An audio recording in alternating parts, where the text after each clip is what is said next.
let her tell it. People on the streets say Sabrina speaks. Tune into the show, she will let you know. Tell all your friends and family.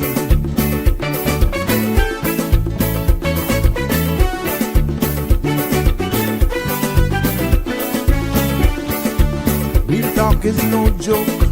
You get the news straight up from grassroots and concerns. You can hear with some people gone. So tell all your friends to tune in to the Good evening, show. Cayman. I'm Sabrina Turner, and welcome to Sabrina Speaks, your daily dose of clarity, truth, and community insights. Every weekday from 5 to 6:30 p.m., we're tackling the issues that affect you, from national headlines to grassroots concerns. Whether you're in traffic or winding down your day, this is your chance to hear it straight and speak your truth. So buckle up, Cayman. We're not holding back. This is the show. We gotta let you know. Now we got to go.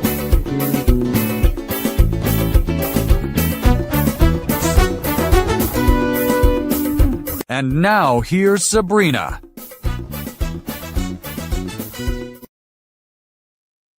Well, what do you know? Good evening. Good evening. Happy Friday, everyone. How are you? To the Sabrina Speaks family, near and far. Hello, hello. It is good to be back with you as we wind up another week. Yes. Welcome one and all to this final episode for the month of February here, 2026 of Sabrina Speaks. Voices of the Islands, conversations for the world, and the podcast where voices rise, stories unfold, and inspiration takes center stage. I'm your host, Sabrina, and it's good to be, as I said, back. It's another open mic Friday here, right here on Sabrina Speaks, and it's a space for everyone to share their questions, laugh, vent, cry, and definitely connect, because your voice matters here. And so I'm asking you all to come through with whatever's on your mind this evening. It is your time. I turn the mics over to you. The phone lines will be open, and 345-936-8255. There's anything that we recapped, that we mentioned this week, and you want to recap it today, or you want to bring it up, or you want to expound on it a little bit more. If there's something that caught your attention, by all means, it's Open Mic Friday. And you are in control, yes. But the content you're about to hear, including any discussions or opinions from myself, guests, and or participants, is intended solely for general informational and entertainment purposes. It's not a substitute for professional, legal, medical, or financial advice. I encourage you to consult with a qualified professional for your specific concerns.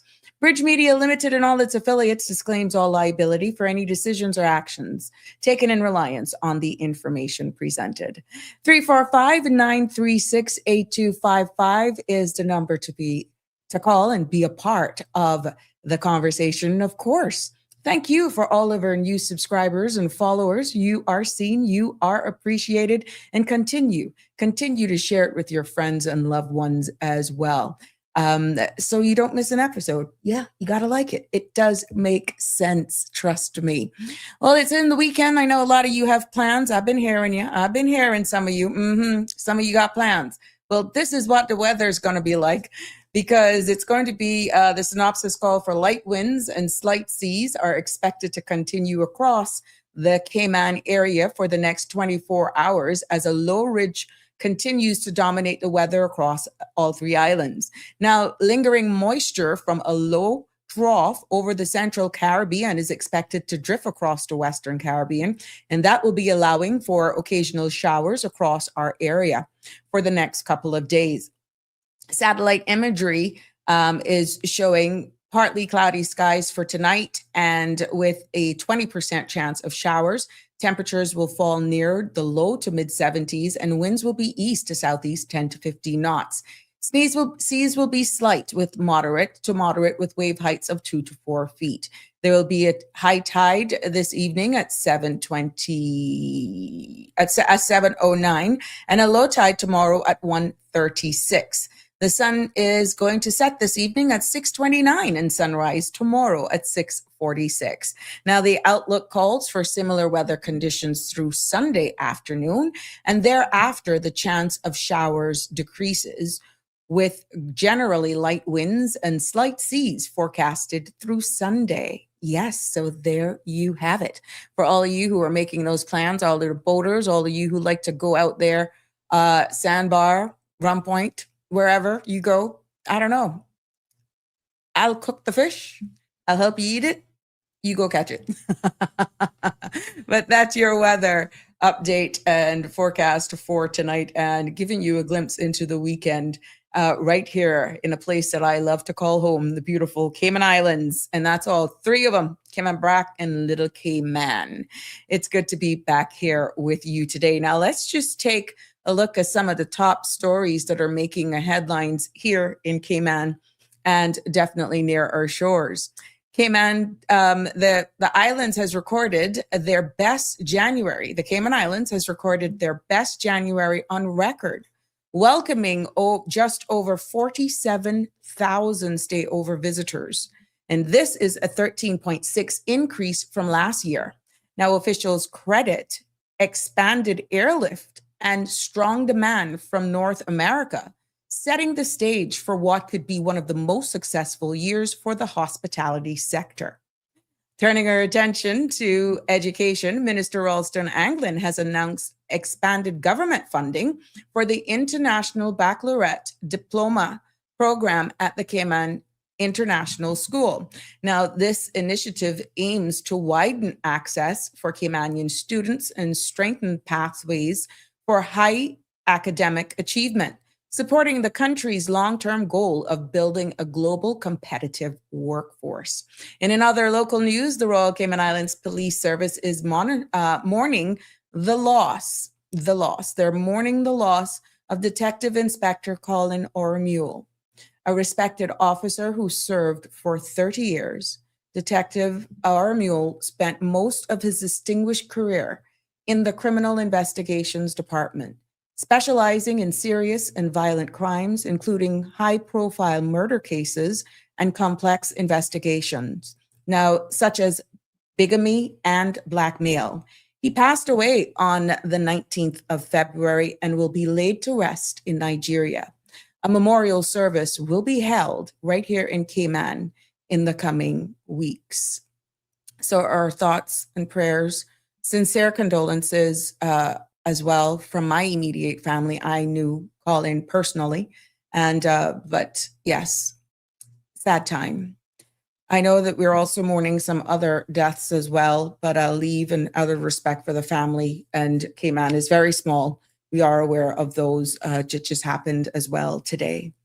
As we continue in a significant constitution move, the government has activated Section 77, subsection 2, to clarify 2 urgent bills for Parliament's March sitting.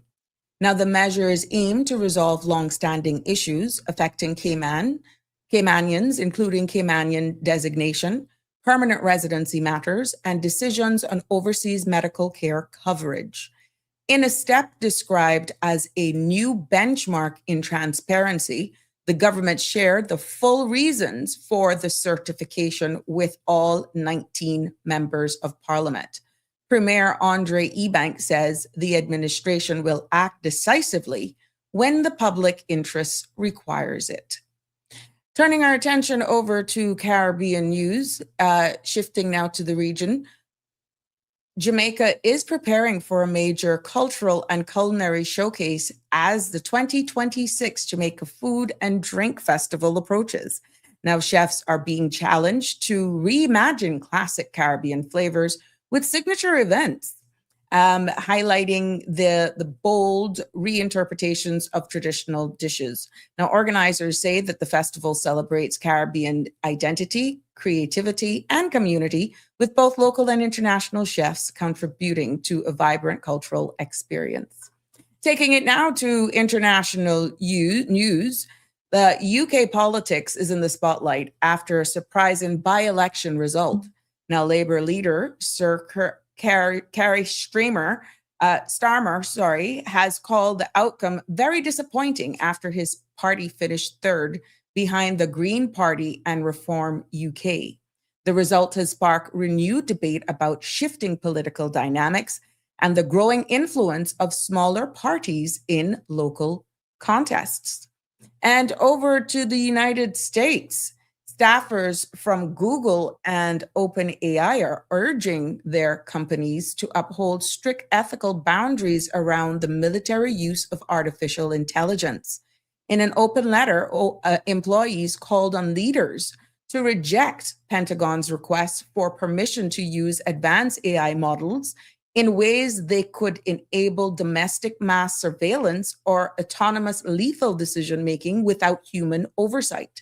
Now, the letter reflects growing concern within the tech sector about the rapid expansion of artificial intelligence capabilities and the pressure to reintegrate them into national security operations. Now, that concludes your news headlines here on Sabrina Speaks that made it to our top picks for this Friday evening. And yes, I want you to stay with us. Welcome to one and all who are joining us on this Friday. Yes, it is good to have you here. Damien, you were the first one to comment. Happy Friday to you, my dear. Yes. Good evening to you as well. Is in the house. Yes. Connie Bonnie's here as well. Yes, I re-corrected myself. Plain and straight, good evening. How are you? It's good to have you here. And Aliana, good evening to you as well. Happy Friday. Yes, I do have some announcements just to remind you that's happening this evening in Cayman. This weekend in the Cayman Islands. I want to bring to the public's attention that there's going to be this church service, Living the Giving Life, featuring Reverend Mary Graham, and that's going to happen on Sunday, March 1st, 9:30, yes, at the Intergenerational Hub, and that's at McClendon Drive. And you all are invited. That's behind Foster's Airport, and that's next to the DHL building. So this is definitely one that you want to come out in recognition of honoring Women's Month. You're welcome to attend this church service. So that's Sunday, March at 9:30, and that's at the Intergenerational Hub right there next to Foster's and the DHL. You can't miss it.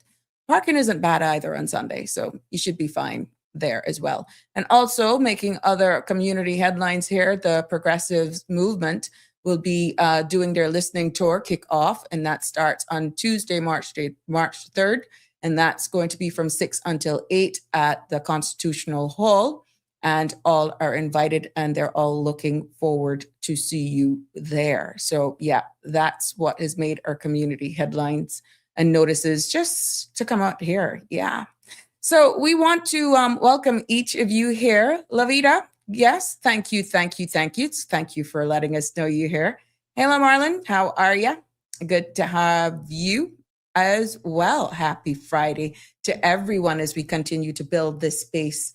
Definitely. Well, the headlines is definitely making it. It's open mic, 345-936-8255.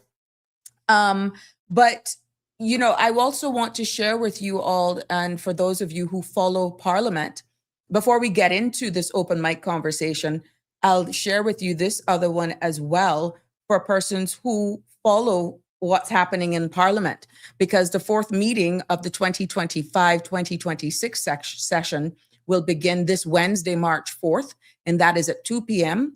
at the House of Parliament. And members of Parliament will be debating and voting on a wide range of proposed legal changes. You heard me covered it in the news headlines, and I'll be going into that section. I'll share my screen with you as well this evening to break it down, that particular section of the Constitution in layman's terms and how it ties in and aligns with what the Honorable Premier has said. I know this is something that has just come out. A lot of you are messaging saying, how can they do this? Why are they rushing? Look, you have a right to ask your leaders the big rush, but the premier has given an explanation and justification for why they can enact these certain sections of our constitution. And of course, you would tune in then on Wednesday, the 4th, at 2 p.m. to Parliament, where you will hear, I'm quite sure, a speech statement to be made that will be in the Hansards to justify this. So what this is that members of Parliament will be debating and voting on a wide range of proposal and legal changes. And that particular section, I'll tell you exactly what that means. And what they'll be debating on in this sitting is expected from immigration to health insurance updates, for what we've heard, and to the environmental measures as well, financial services regulations, virtual assets, and public service management. And as always, you can watch this on GIS. The links will be there. CIGTV, or of course, our government's radio station as well, will actually be carrying it as well. And that, to be honest with you, brings us straight to today's open mic segment, open mic conversations. The lines are open. You can call in, you can weigh in on this, but until such time, I will actually take it because of the amount of questions and commentary we're getting on this historic, if you want to say, move, or some actually call it like, oh my gosh, what's going on here? This is bang, bang. Hey, the Constitution says it. But because this is one of the biggest moves the government has made ahead of this meeting that is scheduled for Wednesday, and the activation of Section 77, subsection 2 of the Constitution, that actually what that means is that it fast tracks 2 major bills. And I will actually take you and break that down in layman's terms, showing you exactly what the Constitution says. As a matter of fact, I'll break down line by line what the entire Section 77 says and tie it into why it is actually, or this administration feels that this move in enacting this particular section of the Constitution warrants it. And we'll break it down, what it means, why it matters, and why so many people are feeling left out of the process as well. I'm seeing that, I'm hearing that. And it's as though, one of the, and I quote, "We feel like we are nobodies." And when you get these type of calls and you get the comments, you have to just allow people to vent, and you just create that space.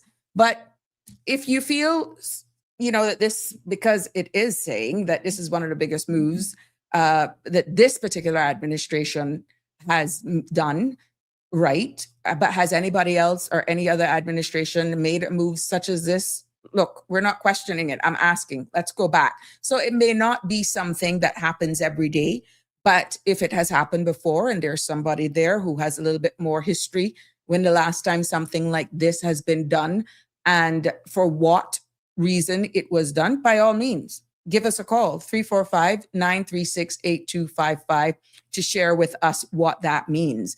But like I said, it is open mic Friday, and I'm going to try to break down this Section 77, the urgent bills, and why Caymanians feel left out. But then you also have a certain sector of society that's, yay, it's about time. Don't pay these people any mind. Just do what you got to do. It's time we take our country back over. And, and then you got the other section like, what the heck? So would you say it is fair right now that there's a feeling within the society that we are a split society, and that it almost wants to feel like we are almost becoming the society up north that is only like an hour 5 away? And I don't know, I'm throwing it out there, but based on the commentary, what you say, everybody from what the press release is saying, that even members of the opposition is aware of this. We will know whether or not they support it or not, but it seems as though the sitting administration has their blessings to enact this particular Section 77 and warrants that the reason for making this declaration, for the reason which is outlined, is justified. Now, everyone will have their say on Wednesday, or as time permits, to debate these bills. And I am quite sure that who will not be on social media either the weekend or leading up to Wednesday, that they will all give their say if they so choose. Because right now, between now and Wednesday, and with this nuclear, as some of you have described it, this nuclear move of the enacting of Section 77, there is no public consultation. No, there is no public consultation on no more than what has been discussed in the short period of time of some of the bills that you had in circulation. Now, if they've made the decision to waive those rights because it's of national importance, the Constitution actually says that, and we're going to break that down here this evening. Hey, Lovita Ray from French Harbor. Oh, nice to have you with us. Yes. So good to have you with us. Yes. Marlon, yes, you are more than welcome. Jimbo is here. Connie, he remembered you too, you know. Plastic Fantastic. Hi, how are you? Welcome. Sharon, good evening to you as well, and happy Friday to all. Let's get into it. So Wednesday is this, and make sure you all who want to get some blessings in your soul, God knows we need it. If you want some place to go and worship and you don't have a place, you can go to the Intergenerational Hub on Sunday because we can need it. So let me share my screen with you here this evening and go straight to the section 77. Let's get into it. And I want to do this with you all here this evening. Okay, so that's my screen. And it is subtitled The Introductions of Bills, right? And let's get into exactly what this is saying. The entire section 77 is broken down in 3 subsections with clause A, B, and C. And there's a reason why I'm going to go into the entire bill of the Constitution, even though he enacted section 77, subsection 2, it says, and I quote, "Standing orders shall require that except in a case of emergency, every bill introduced by the government shall be published at least 21 days before the commencement of the meeting at which it is scheduled to be introduced." So based on what that is saying, I will go into that because that is exactly the grounds in which the Honorable Premier is saying he can justify pretty much waiving 21 days because this is such an emergency for what it's about, these bills are about to cover, that he feels that he's in his right position to actually enact this and will get that overall blessing from the people of the Cayman Islands. And look, in certain positions, especially when you're in a leadership role, be it opposition, otherwise, or worse, you're a leader of a government, sometimes you actually have to make decisions that may not like, you may not get the blessings immediately from general public. But if he feels that comfortable that he could do this, then time will tell. But for the sake of us all understanding this line by line, let me break it down to you, okay? Section 77 means it's new laws. And these new laws are introduced in Parliament. And anyone in Parliament can bring a bill or a motion. We made that clear. And what this means is that any elected member of government or opposition can actually bring something forward for debate. Now, under subsection 2 that I read,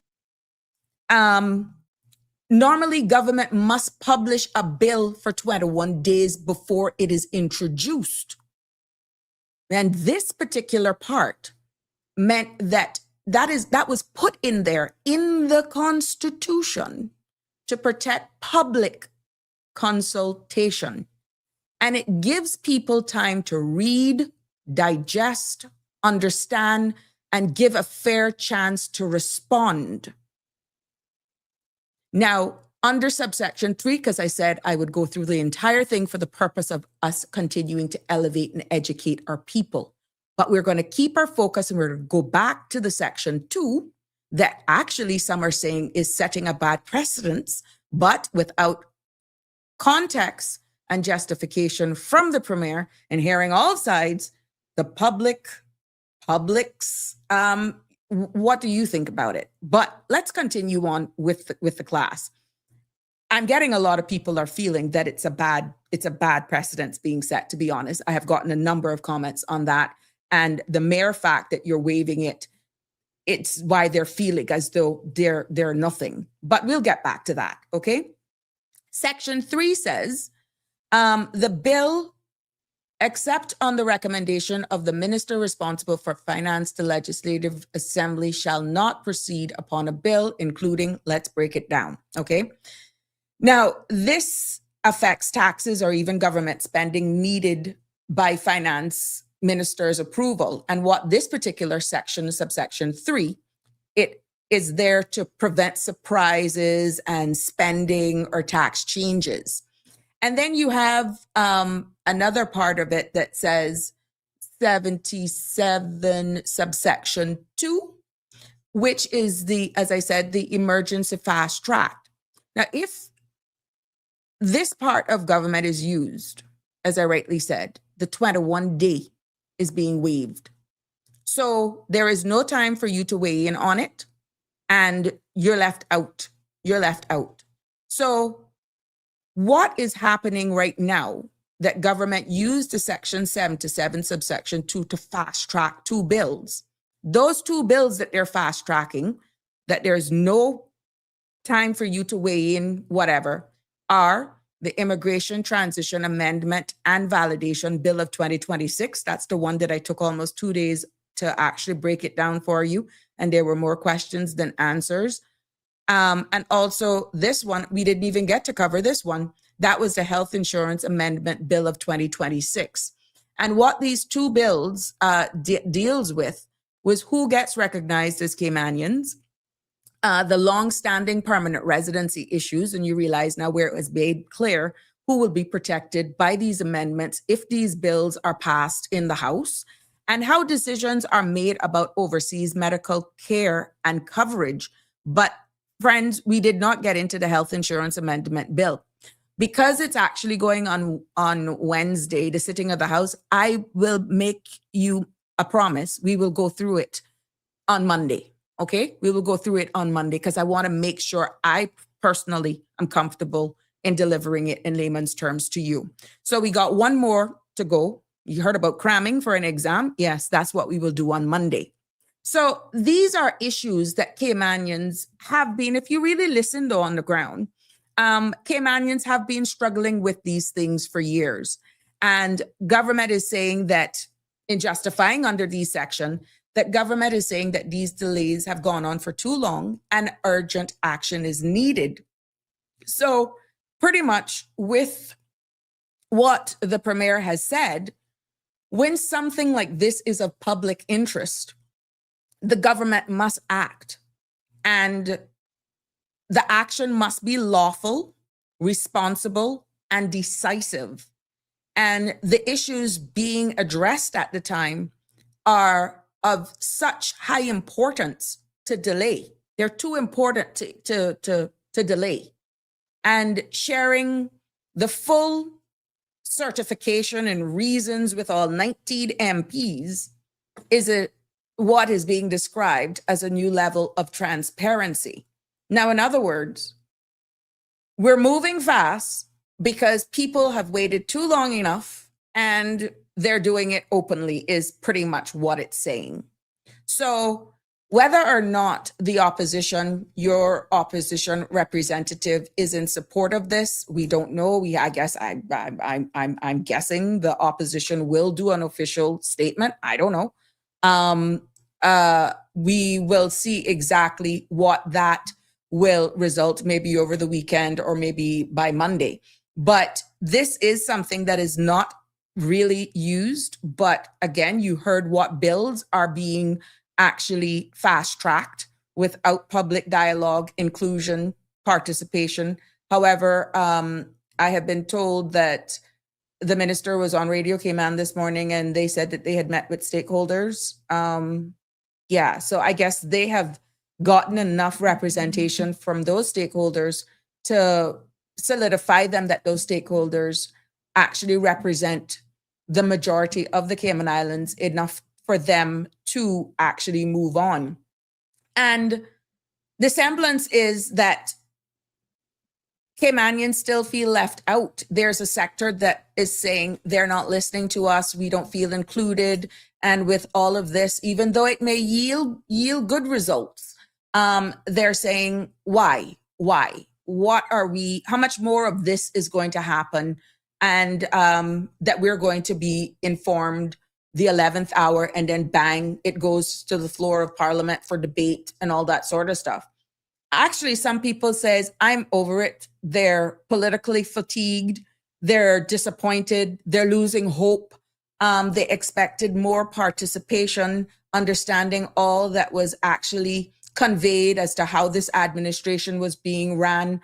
They're not saying that at the end of the day, what amendments are being proposed is not sound, but really, they've had to grapple with over the Christmas, and I'm trying to regurgitate the conversations that I've had in the last couple of hours, to be honest. When you go back in time and you look at what has transpired and where we are now, minimum wage coming in, fine. The debate of the first amendment to the immigration reform, tranche 1, that deals with sham marriages and trying to shut down all of those. And people were asking for the regulations. It was supposed to be implemented on the 1st of March. That has been delayed. People still haven't been privy to the regulations of that law, even though it was passed in December, still cannot be commenced as was planned for March 1st. And now we have this other amendment to clear up some loose ends that is now going to be fast-tracked into Parliament. Little to no discourse or inclusion with the people, using and citing that at the end of the day, they have the Constitution there and they can do this, and this is why we feel it's important, and we can justify, we will defend ourselves, we will ride the wave for whatever backlash it is, and we will do this. So then you looked at the whole thing with the e-scooters, which, by the way, that comes into effect as of the 1st. That is Sunday. So everybody who's using these e-bikes on the road, remember that now comes into play. You got to make sure that they're licensed and they're insured in your best interest on that as well. And then you looked at all of the new proposed fees for the driver's license.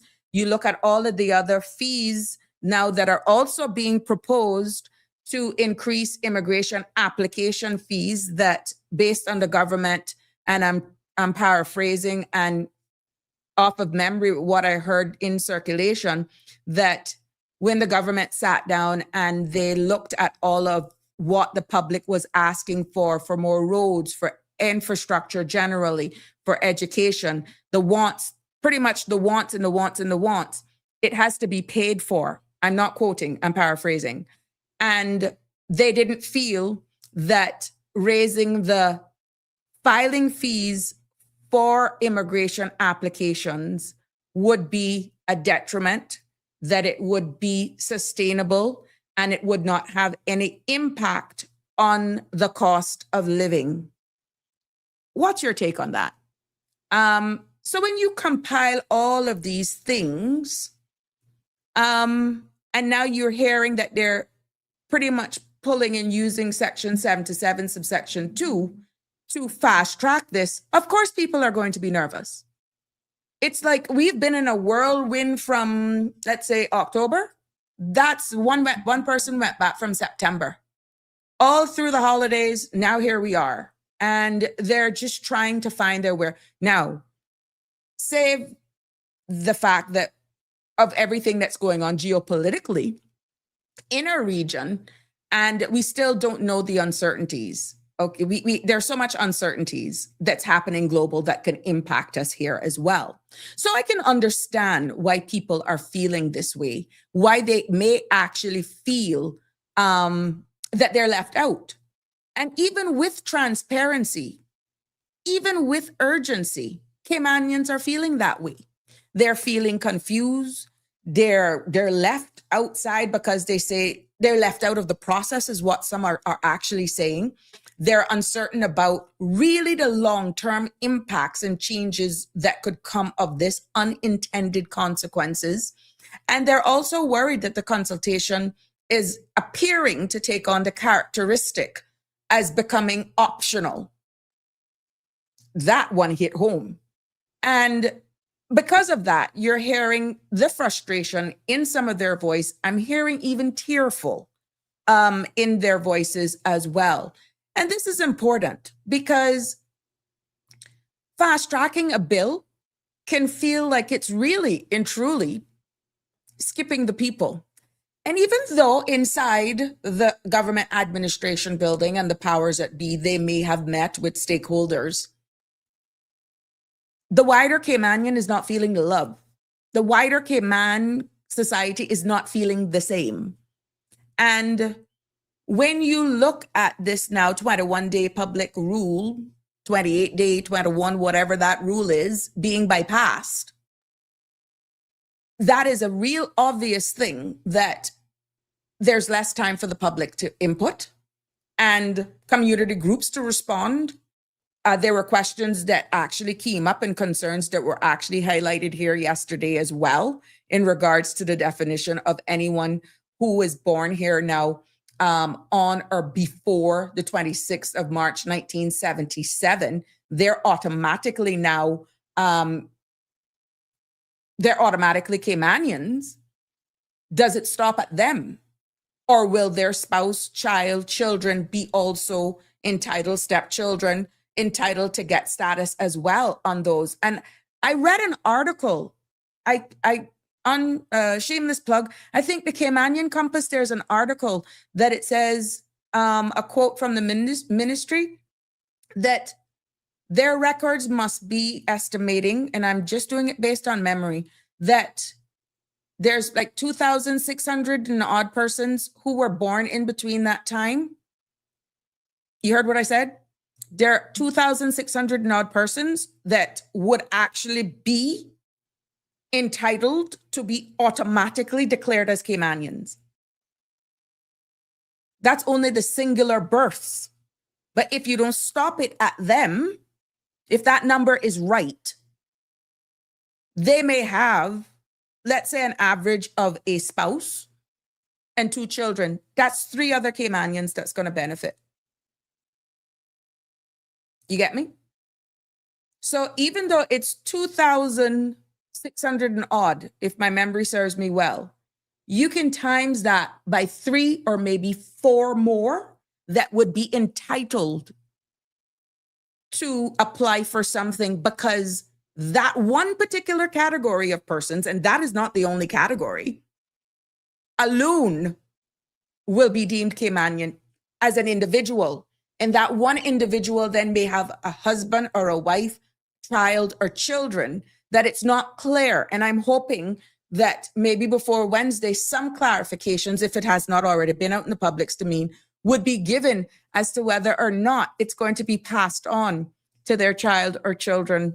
And if so, what would be the benchmark criteria to say, no, you can't pass it on, or yes, you can pass it on. So you understand where the 21-day consultation period is key.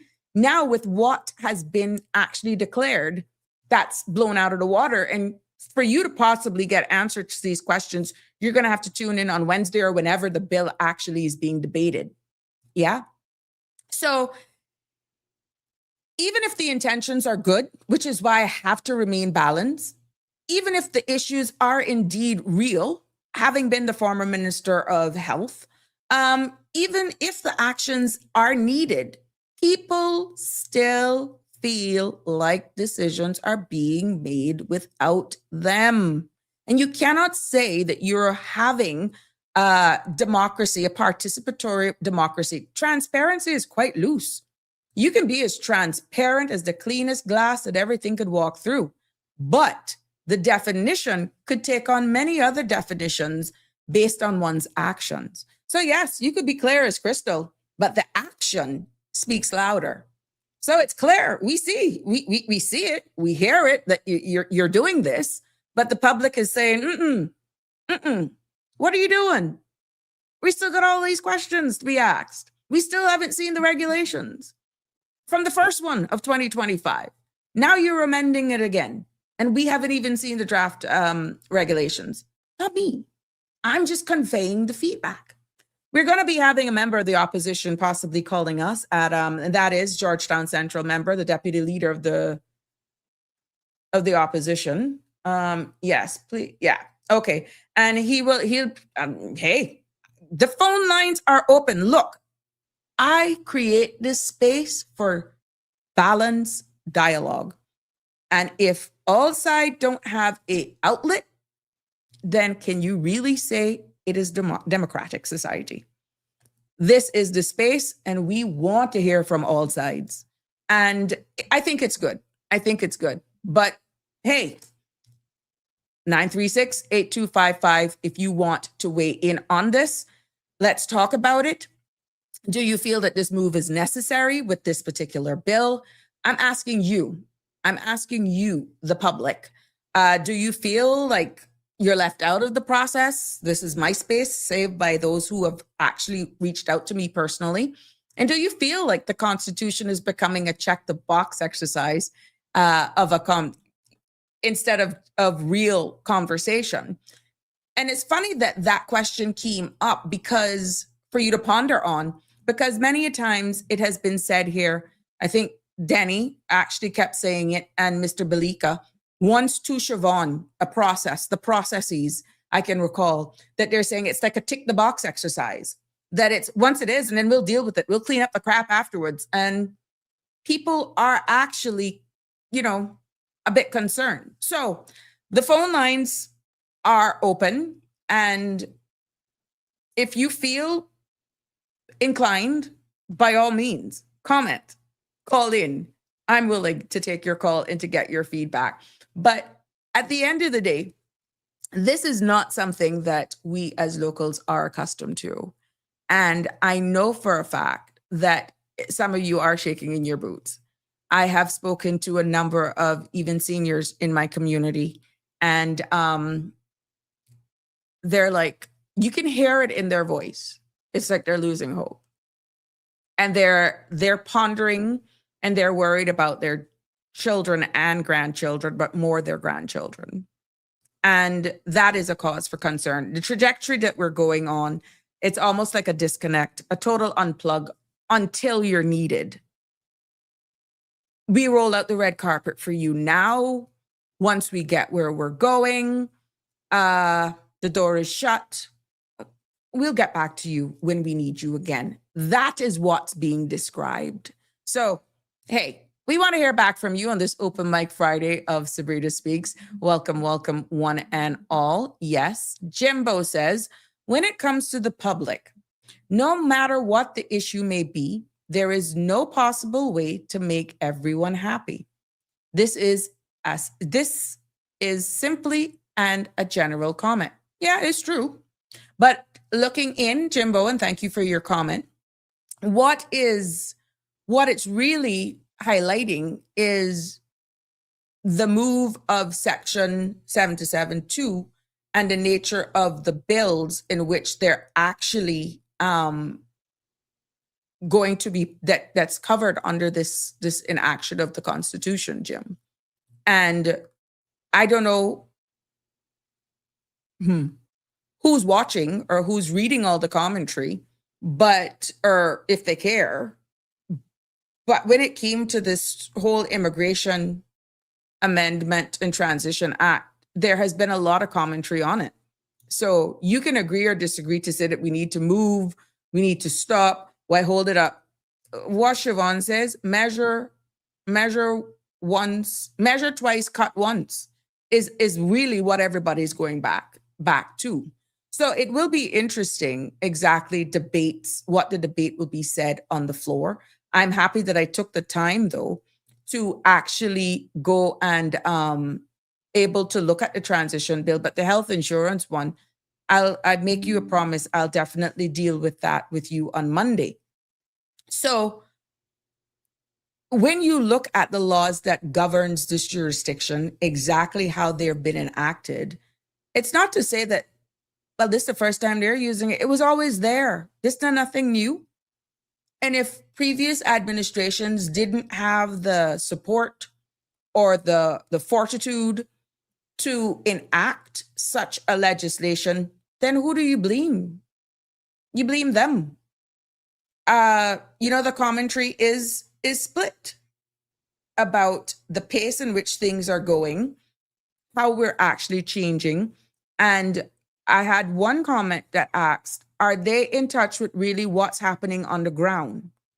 I've even had some discussions just earlier today as well in regards to work permits. Interesting. And now we have seen, guess what now? Maybe it working already and not into play. There is an increase. Enforcement officers, listen up. There is an increase of individuals walking around seeking to be gainfully employed, but needs a work permit. And because of the rigorous process of work permits now, nobody don't want to take out the work permits. That may be a silver lining, because maybe, I'm playing devil's advocate here, maybe the reason why you have a number of persons now, and there's an increased number of persons who haven't made the personal decision to leave, which that is a fact. People are leaving.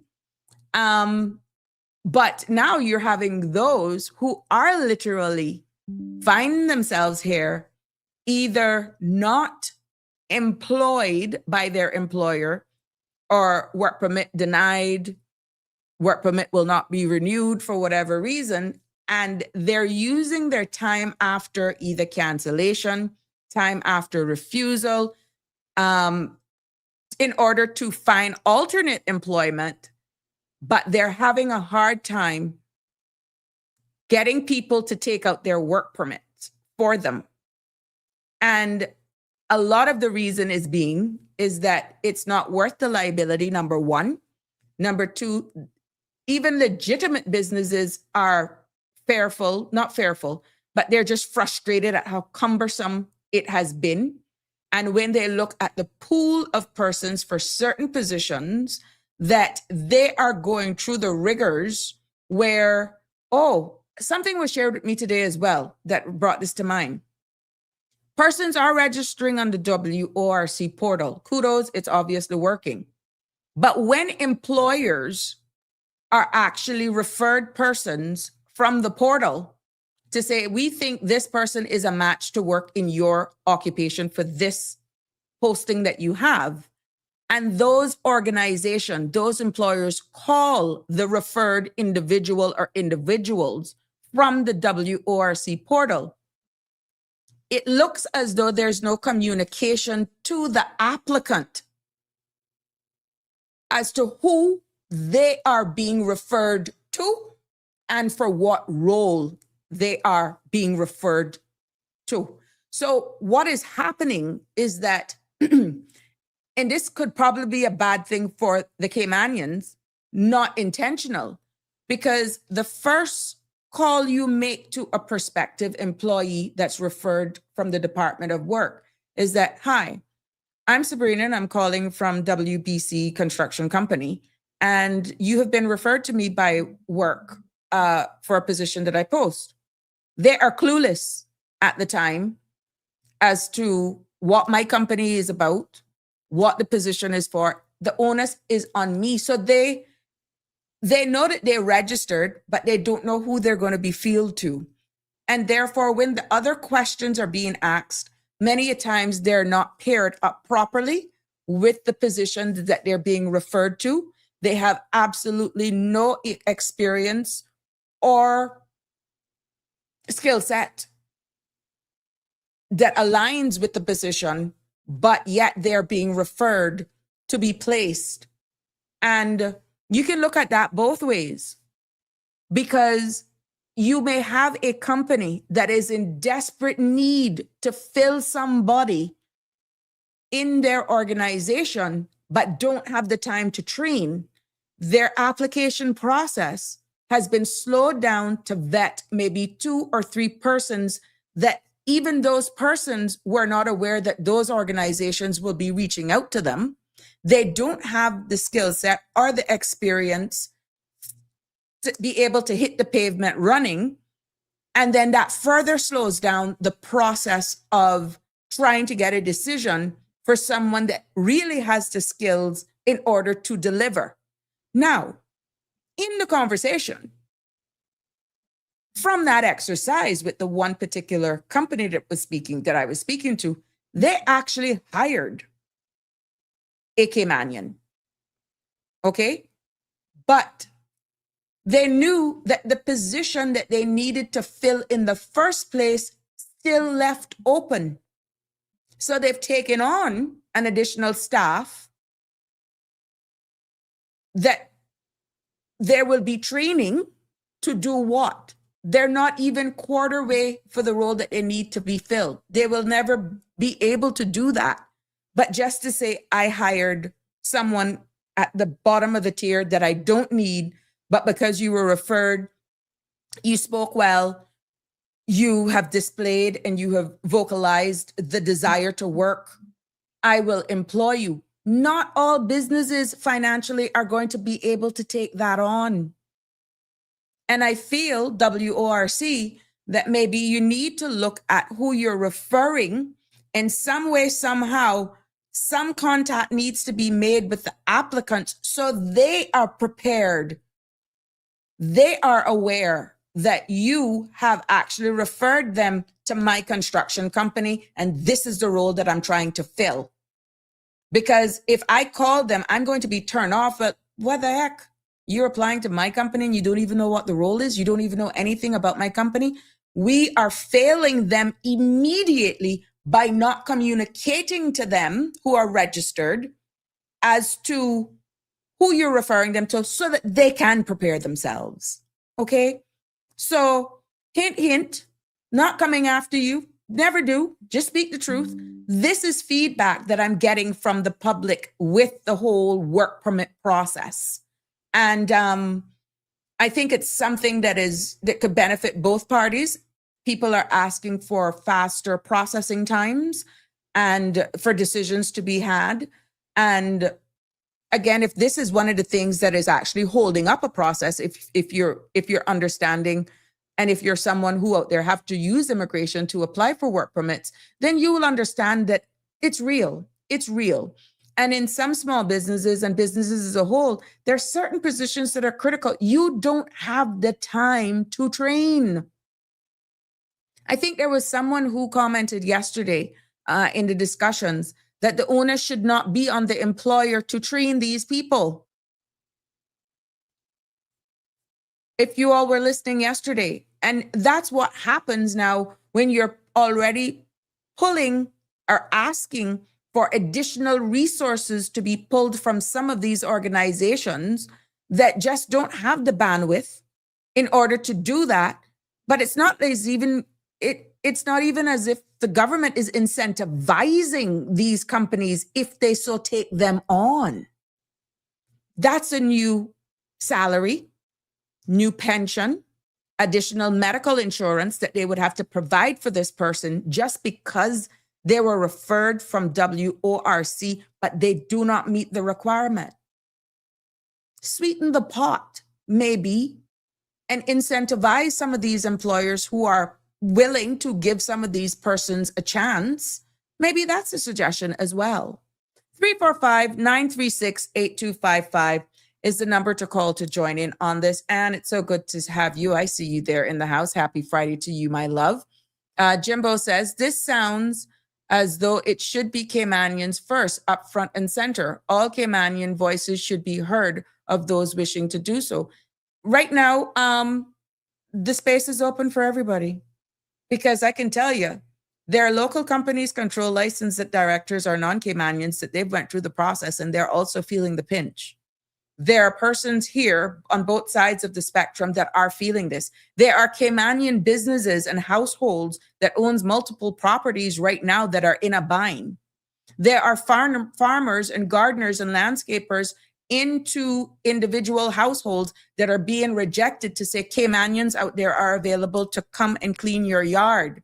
Yes, there may be Caymanians out there, but they're Caymanian owned businesses. And if some of the households are actually have the bandwidth, the finances, have multiple properties that need to be taken care of, and they don't have a problem with paying a staff, and they find a Caymanian, singular Caymanian that is willing to do it, of course. But you can't refuse a work permit, or you shouldn't. I shouldn't say you can't, because the law is law. Based on the mandate, obviously, that has been given to the boards, they have to look at it from a wider prism and look at exactly how cases are being presented. Because if someone, let's say, there's somebody who owns multiple properties and so forth, and they've had somebody with them for 3 years, their properties. They're not only a general person, they do multiple properties. And now you're refusing their renewal after 3 years, for example, to say, go find a Caymanian or Caymanian owned businesses out there to do that. You think it's fair? These are some of the real stories that are actually happening right now. And the boards are pretty much carrying out their mandate. Good evening, caller. Welcome to Sabrina Speaks. And it's a pleasure to have the opposition in the house. Hey, Sabrina, how you doing today? I'm fair to fine. Happy it's Friday. Amen, amen, amen. I want to say good evening to your listening audience. First off, before I get started, it's a pleasure to be on your show, and you're talking about a very, very important topic today. One that unfortunately irks me very, very much. And sometimes I'm concerned a lot of people may not understand the significance of what you're saying right now, which has to do with what the government has recently done with the certification of suspending the 28-day public consultation on 3 bills. Yeah, I said first off, 21, I but do it's not. 28. Sorry. Yes, I correct myself. Yeah. So it used to be 21. You're probably just looking at an older Yes, version of the document for standing orders. Yes. But ultimately, regardless if it's 21 or 28, for them to waive that consultation period, in my humble opinion, is a very, very bad precedent to do, especially in light of their commitment to transparency and public consultation and commitment. Now, you have rightfully highlighted that, some people will say, well, oh, it's not a big deal. And, that change don't need really a lot of public consultation. But it becomes subjective when you can choose when and if you want to use the term urgent. And I challenged the Premier in a recent business committee meeting about this matter. And to be honest with you, I'm quite saddened that the government has just recently came out with this press release suggesting that they have publicly told everybody this on the basis of trying to be transparent. And I think the wording was quite upsetting for myself, because it's being very disingenuous. Certificate, yeah. Yeah, so I'm sorry. Hopefully I'm not all over the place. No, but, you're not. Go ahead. In the wording of the press release, it says, importantly, and in the unprecedented step forward for greater openness, notice of a certification and full reasons for it were issued yesterday, 25th of February, to the Speaker of Parliament, Honorable D. Edward Miller, and circulated today to all 19 members of Parliament, setting a new benchmark for parliamentary transparency, which will be refined in the parliamentary standing orders in the near future. The thing that bothers me about that is they had no intention whatsoever on telling the public about this until yesterday, when I confronted them about the misuse of this provision. Now, Sabrina, you are fully aware Mhm. of the parliamentary practice of our standing orders, Mhm. and the new standing orders under section 2, 3, where it says application of the standing orders. It suggests that where there is ambiguity or no definition as to things within our standing orders, what do we do next? We go Oh. to the UK Parliament and use their standing orders in the Erskine May. Mhm. So here we have a problem whereby you were just rightfully looking at section I have the standing 64 orders of our. here. I have the standing orders up on the Okay, screen. so 2, 3. Application of standing order in subsection 2 says, you said 2, 3? then look at 3 Yeah, and see 3, what it says. subsection 3. In a case of doubt, the standing orders of this Parliament shall be interpreted in the light of the relevant usage and practice of the House of Commons and the United Kingdom, but no restrictions which the House of Commons has introduced by standing orders shall be deemed to extend to this Parliament or its members until the Parliament has provided by standing orders of such restriction. That's what Okay. 3 says. And the vision before that also says quite similar. Basically, whenever there is not a clarity. Mhm. Hello? In the UK, but I should probably be called straight so I don't get any Yeah, disturbance. And yeah. most likely You will want me get you want calls, me to but call you all the back? same.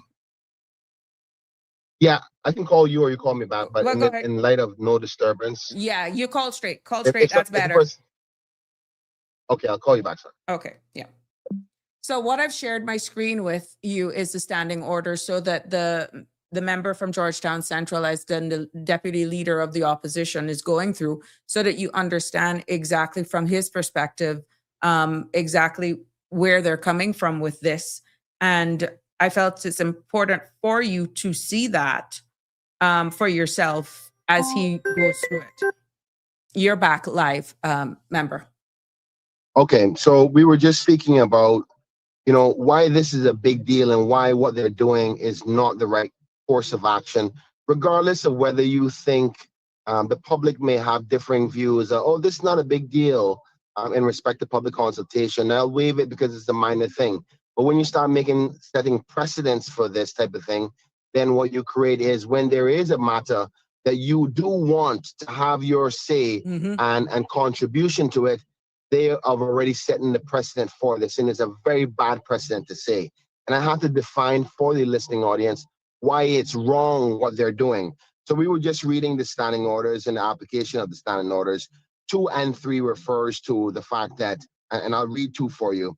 In any matter not provided in these standing orders, resort shall be had to the uses and the practice of the House of Commons in the United Kingdom, which shall be followed as far as they may be applicable to Parliament and not inconsistent with the standing orders or with the practice of this Parliament.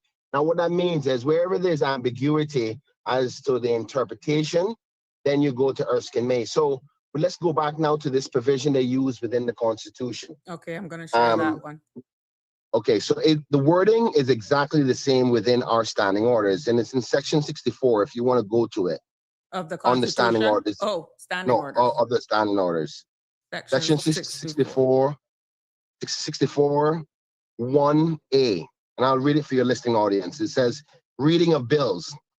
If a bill complies with the requirements of the standing order 64, examination of bills, the clerk shall, A, cause the text of the bill and the explanatory memorandum to be published as soon as possible, but in any case, at least 28 days before Parliament proceeds with the dealing of the bill, unless the Premier certifies by writing under his or her hand that the consideration of the bill is too urgent to permit such a delay. So now the key word in all of this is what? Urgent. Okay, so you look within the standing orders, there is no definition of the word urgent. So for us to say, okay, what do you mean by urgent? Because there's a vast difference between something that is important and something that is urgent. So if you go to Erskine May, and I'm going to send you, if you just do a Google, and for those who are listening, it's probably a good exercise as we learn together and respect the parliamentary proceedings. If you look at Erskine May and you just Google it, under section 3042 of the Erskine May, and also section 1838, it clarifies that urgency should be rejected in this matter because it hasn't gone through the regular means. Sections what? The government is 30.42 or 1839.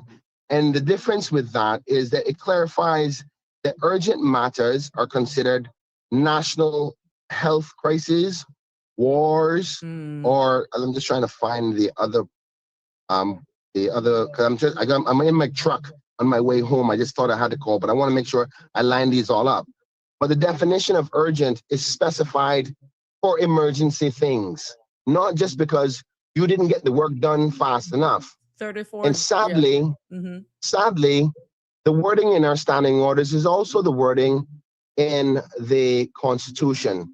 So there's a little bit of a leeway I have to give to the government because the wording within the Constitution doesn't have a definition for what is urgent either. But the Commonwealth parliamentary practice is expected for us to follow the procedures of what is happening in the UK and what is considered urgent in the UK. You could never, ever, ever bring such a bill and circumvent the required public consultation period on the basis of you think it's important, we need to get it done now.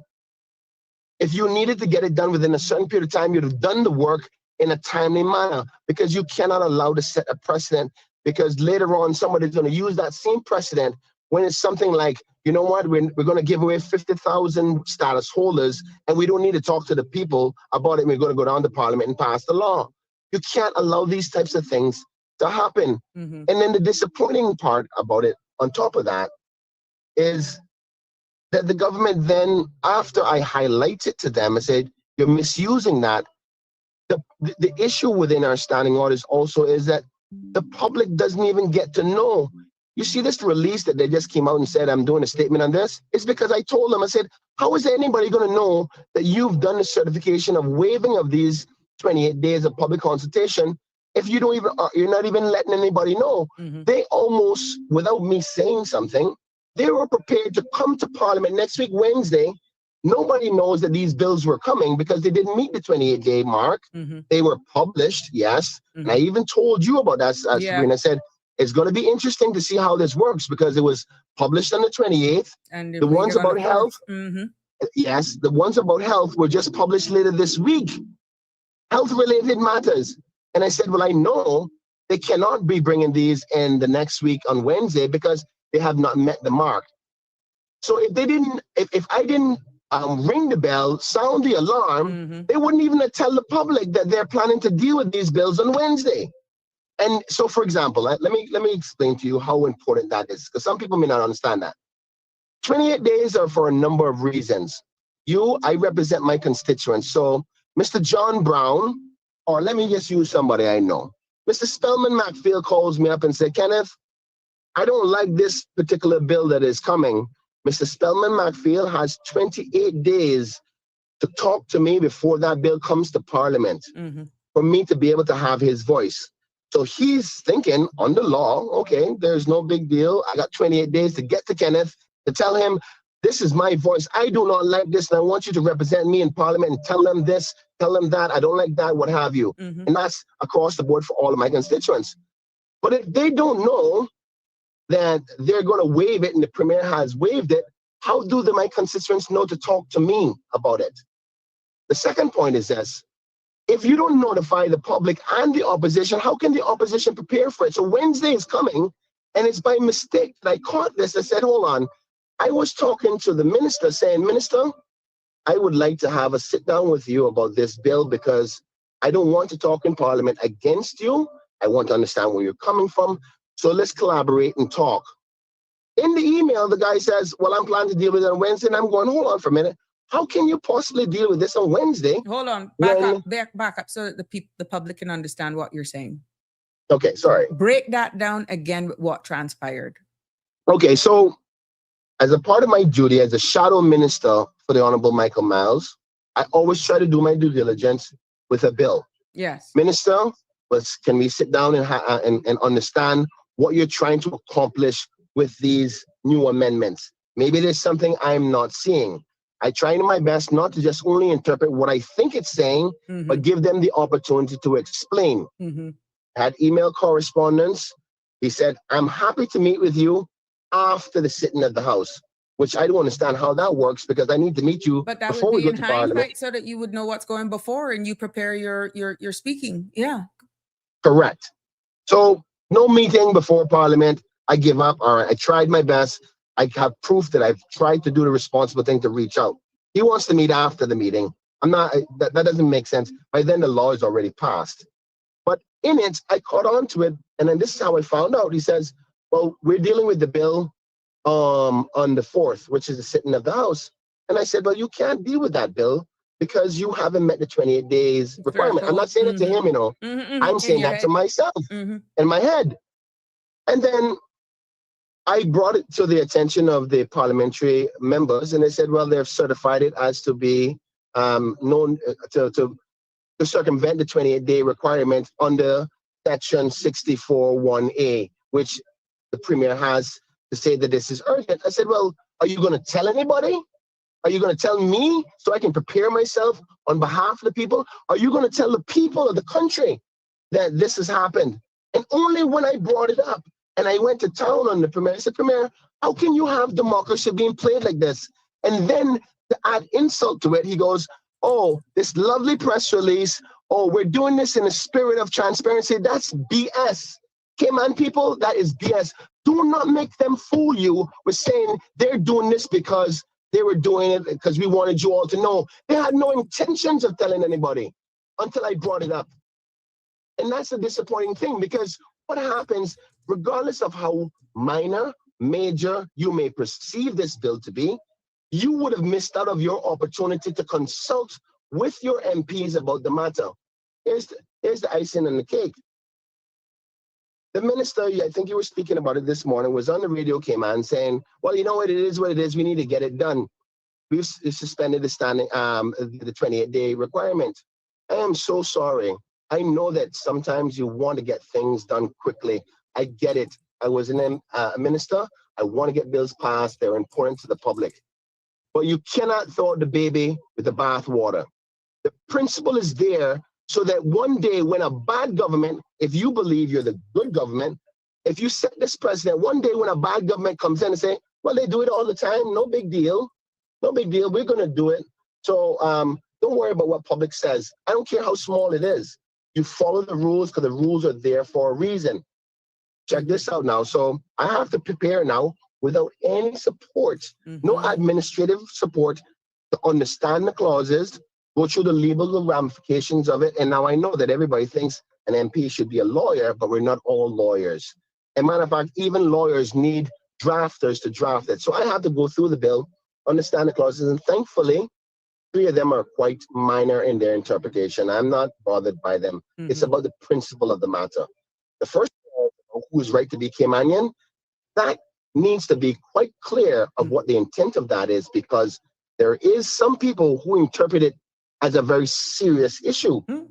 So an issue like who would have the right to be Caymanian, and you're going to suspend the opportunity for people to have their say on that, I am sorry.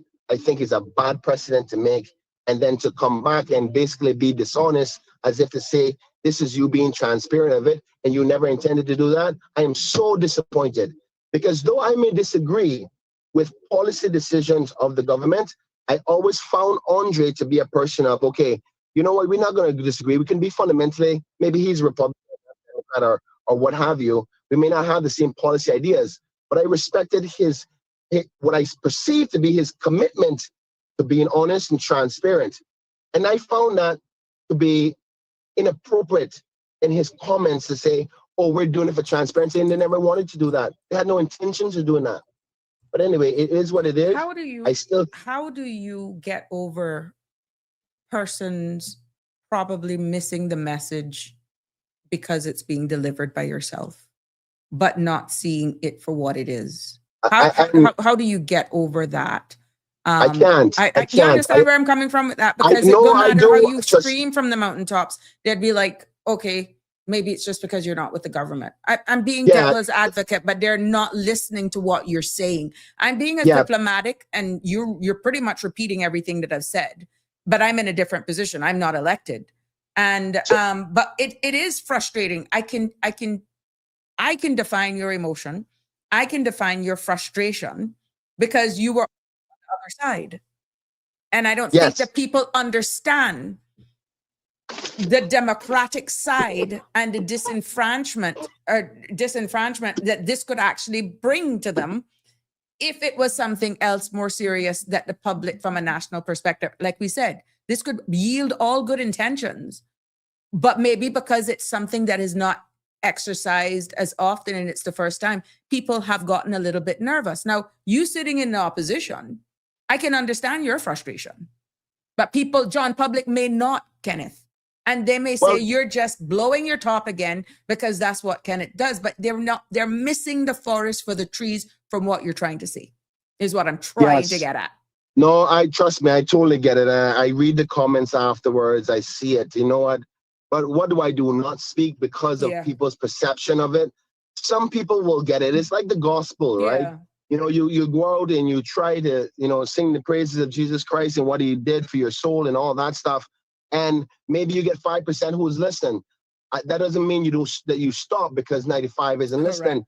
Correct. One day, the as they say, chickens will come home to roost. Like I said about Denny's before his time. And like I say, oh my gosh, Denny said that. Denny said that. He's been hammering on that. You may not understand now, but to bring it into perspective, Bojangles didn't last. Taco Bell didn't last. You see what I'm saying? Blockbusters didn't last either. But exactly. Let me say this. Here's what's going to happen. And I'm going to give you a look. And folks, for those who may think I may be blowing my top, which is fine, that's your right to think that. Here's what they're going to say. Here's what they're going to get up and say in Parliament. Now that it's become a public spectacle, because I warned them, I said to the Premier and his team, I promise you this is not going to go away. Strategically, very smartly, they came up with a press statement right away. And I give them credit for that. But don't make it seem like this was your intention or what you wanted to do. It's just that you got caught. You got caught. And that's what happened. But here's what they're going to say when they get to Parliament. Well, these are the number of times it's been done before, and that's not an excuse. Mm-hmm. That's like saying, oh, this one used to do it, that one used to do it, so therefore I should do it. 5, 10, or 20 leaders before was doing the wrong practice. That's not what you're supposed to be selling. So if, for those who are listening on his side, if you get up in Parliament and use that excuse, it's not what a government should be doing. Because that's what that's the only thing they can come up with. Because it's not right to do that. Mm-hmm. There's emergencies and importance of bills. All bills are important, no matter what the change is. Otherwise, you wouldn't be bringing it. But there's a difference between importance and urgent. Matter of fact, I dare say that the other 2 bills, which had to do with the health insurance and the minister being able to sign off on who can get health care, overseas and how the process is done is more of an urgent and probably a national emergency than this immigration change. So here's the irony of it all. Oh my God, they talk about not rushing it, right? The minister gets up on the radio today. He said, we plan to implement this on the 1st of April. All right, cool. That's a good thing that you announced today, because he told me that, but it wasn't my place to tell the public. Day today, no? Oh boy, Sabrina, don't bring that to it. 6 please. o'clock. You know who coming. Oh boy. Yeah. Inside joke. But here's the oh my God, I can't believe you said that. Here's an interesting point about that now is that the bill could be passed before April the 1st and still not circumvent the people's right to have their say for 28 days. Because it was published on the 20th of March. You got 8 days in this week if they just postpone the parliament after this first 3 days Mhm. and come back, say on the 20th or the 23rd is a Monday, I think, and just say, okay, now I'm going to deal with this bill, and give the people their opportunity to write to their MPs, Mhm. write back to the ministry, write to the minister. Mhm. Then the 28-day You threshold would have been met. and you would still be able to implement it on the first. Mhm. So why would you do that? It's like they want to stop people from having an input on this matter, which is disturbing. You said a very good point, and I don't think people caught on to it.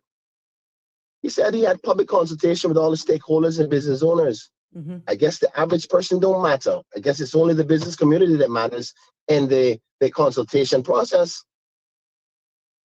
So you met with all the businesses. Great. I think that's a great thing because you can't leave them out. They're the key employers for our people in our society. But where was the public consultation on these 4 bills for the public? With common man.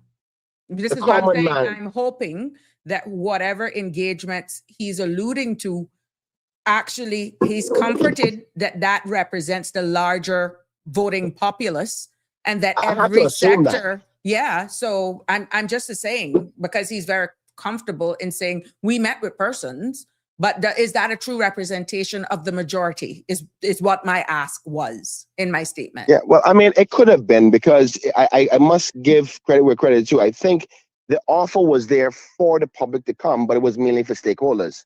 So you met the mark. Listen, I let you know I'm having it on this day, but what if the person couldn't get there in that period of time? I'm not comfortable with shortening the period of time. There's even a reason why. Sorry for the rooster in the background. No, We're in Ricky Cayman. Cayman. Yeah. Well, you remember it used to be 21 days. Yeah, used to be. And legislators said, you know what, that's not enough time Give it for longer us to time. talk, to give it Mhm. longer time. And then you shorten it. It's bad precedent. I'm sorry, you may not like my approach politically, but it's wrong in principle. The premier knows it, Michael Miles knows it, and it's wrong. You're setting a bad precedent. And if it comes one day when the government or any administration throws something down your throat that meets this vague criteria as urgent, I can say, oh, you know what, the chickens are eating up everybody's fruits, and this is considered an urgent matter. We're gonna wipe out all the chickens. Because you say that it's urgent doesn't make it urgent. It has to have a criteria. There has to As be a defined definition. for the context in which it's being used. Yeah. Correct. And this is not considered an urgent matter. It's a substitute. They're using urgency for a substitute of their failing to get it done in the rightful time. Why didn't you know Parliament was sitting? Matter of fact, the Premier decides when Parliament is going to meet. So did the Premier say to your minister, listen, we are planning to meet on the 4th of March. Make sure 28 days counting backwards, your job is done with those amendments. Let's just say he wasn't done with the amendments. Should it be the other way around? Okay, Minister, go to the Premier. Premier, I am now finished with my amendments. I'm ready to go. Can you count 28 days from the day that I say I'm ready for when Parliament is going to meet? Who's not talking to who? Or do they not care that 28 days belong to the people so they can consult with their MPs, understand, read the legislation, understand the implementation and the consequences of it, so they can go back and say, government, you know what? I support you on that. That's good. Or, hey, listen, I have a problem with that. Therefore, I need to talk to my MP. Now, you may not like me, but my people deserve the right amount of time to consult me. I am their voice, and I take that job very seriously. And they should be ashamed of themselves from doing this. It's not justified at all. And they know what their steps supposed to be when there's ambiguity in the standing orders is to go to the Erskine May standing orders in the UK, and it simply defines exactly what urgency is. And it's not just because you didn't get the job done in time. I am sorry. Anyway, Sabrina, I've vented today. Not speaking. No, that's fine. Not speaking or putting you in a position to speak on behalf of anybody else. But where are the other members of the opposition speaking out in regards to what just rolled out? Will they be doing it in their own list? No, not necessarily the party. I'm speaking in general. When I say opposition, whether or not you're carrying the red flag or you're over on that side, what I'm saying is maybe hearing from them whether they support this move or not. The time is shortened. You see what I'm saying? Yeah. People keep hearing you, which is why you keep getting beaten, that you're just angry, or That's you're okay. ignorant, That's or okay. you just, all you talk about is Georgetown Central, and you just want to, because you were in media, you want. What I'm saying is, just how you're doing this, representation is there from other constituencies as well, that people may want to hear from them as well, with what they think of this 7 to 7 2. Okay, maybe they may say, to heck with it, I'm doing it in my own small quarters, I don't need to get on a public platform, and I will have my stay that'll be down in the Hansards. Who cares about going on a public platform? But what I'm saying, based on the contracted timeline between now that this PR went out and Wednesday, I would think everybody would be clamoring to be saying something. Or is it just too fresh of an election to care? They Well, got time to butter it up. I'm just asking the question. I think there's a little bit of both. So I'm obviously unorthodox. I don't approach politics, and I'm not, shiny, polished politician. I'm quite fine with who I am. The good people of Georgetown Central elected me as I am. They know I'm bold. They know I'm not afraid to say what I want to say, and I'm not afraid to go on anybody's platform to say so, even if I get criticized. My job is to be the people's voice, and that's what I'm going to do regardless. I'm never going to have everybody like me. Yeah. Not everybody going to take that same approach. Now, here's the other thing. In respect to the other members, they're just as frustrated. They may be more clean cut as an approach and might want to do a statement. And we considered it. They played a very good game. They came out quickly with a statement and trying to make it polished up because they knew we were coming. We were planning to release a statement today. And it goes, now, if we release a statement, it's going to look like, oh, we just counteracting what they're trying to say. When in truth is, they would never had said anything if I never said something about it. That's the truth. Right. So, but I'm not going to just make that go by. I'm not going to do the polished politician type of thing because I know most people don't have the time to sit down for hours and hours and hours watching Parliament. So that's why I come to platforms like this where unconventional persons will sit down and listen for 1 hour or 2 hours. They can't sit for hours and hours, where we're going to vent and the misuse of standard, and nothing comes of it. Right. But I have to say it for the record so that people know. So this rant today isn't about now, because they got the numbers, and this is going to happen whether we like it or not. Michael Myers is going to get up. I said it yesterday. They got the numbers. They got the numbers. Michael is going to get up on Wednesday and said, yes, a member is just getting in the way of all of our stuff and all that, and they're going to miss the mark. They're going to miss the point until one day down the line, when this comes back to haunt us because of principle. Right. So, hey, it is what it is. And I've said my piece, and I plan to say my piece again. So I know they're listening. You have a preempted idea of what I'm coming with in my debate, but it's wrong, and you can't swing it no other way. What would you say to those persons to say, well, okay, Kenneth, you know that they have the numbers. Why then still go on with this theatrics? Why are you throwing your balls in a play? I'm being devil's advocate so that one of these days, I get when you. this I totally understand. personality comes out, people will understand exactly you've always ever had this fire in you, because now it's being misunderstood because they're probably not realizing, yes, Kenneth is still passionate, but he hasn't changed who he's always been. But they have the numbers, whether or not they were going to say, everybody in a particular sector of this country, we're going to block you off from all of things that you're supposed to be have access to. We got a number, so it doesn't matter what Kenneth says. It doesn't matter how much he throws his balls. We're still going to get through. Just flippant. What would you say to some people that thinks that? Well, I mean, the assumption that because they have the numbers, I sit back and say nothing, that means I'll be quiet for four years. And that's not going to happen. You know what I mean? My people sent me here to highlight things that are important to them, sometimes when they don't recognize it themselves. So the average person is trying to live, they're trying to raise their kids, they're trying to get through the high cost of living. They got other things to stress about. My job is to stress about the things they can't see for them. And right? see it from a different side as well, because not see it from a everybody different side. understands it from being an elected person. Yeah. All right. So let me ask you this. What if we find out that this new change and one of the sections finds out that we actually now going to have an influx of probably about 1,000 people who are going to become Cayman that we didn't know were Cayman before? Over 2,000, nearly 3,000.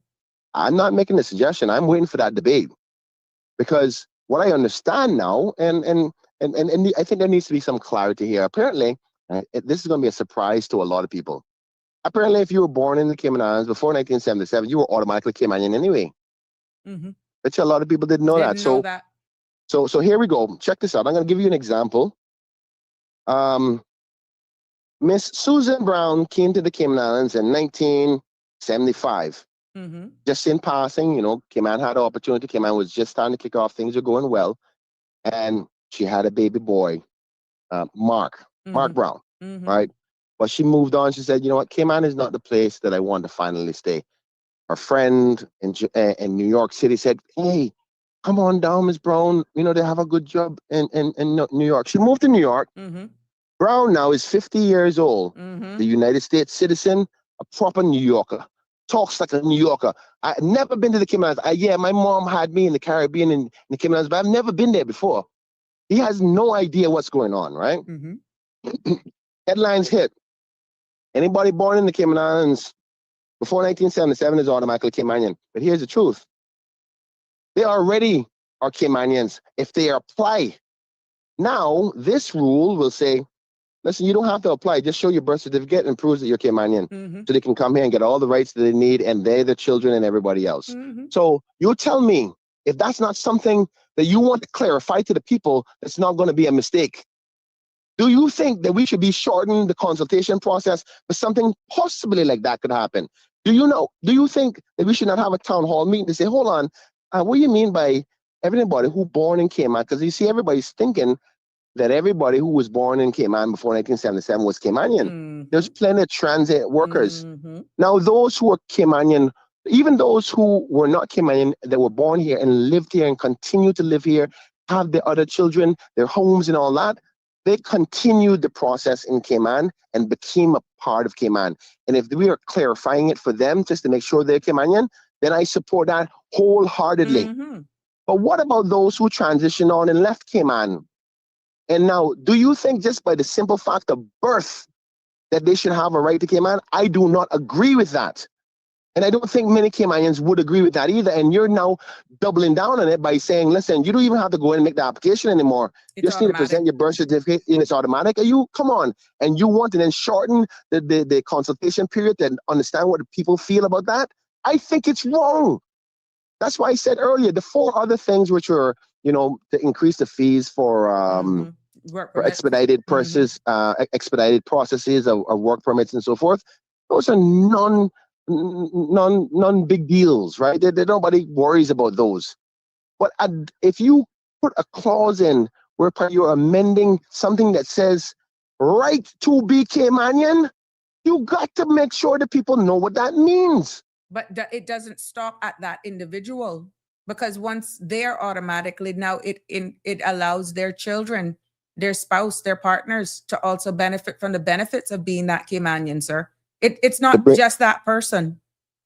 Sabrina, as my friend and as 2 Caymanians, I hope my blabbering today, and I hope I'm wrong. I hope that I'm wrong. But the thing about 28 days is to give clarity and comfort to the people. Say, no, I'm not screwing this up. Let me explain before you go to Parliament.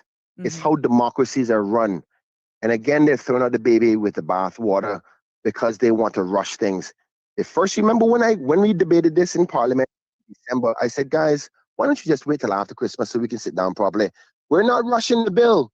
Now we're here. We can't implement the bill because you got four more amendments. So you wasn't rushing it before. I mean, I'm sorry. It may sound like I'm just complaining, but if you pay attention to my job every day is to watch and critique and examine the process to make sure my people get the right outcome.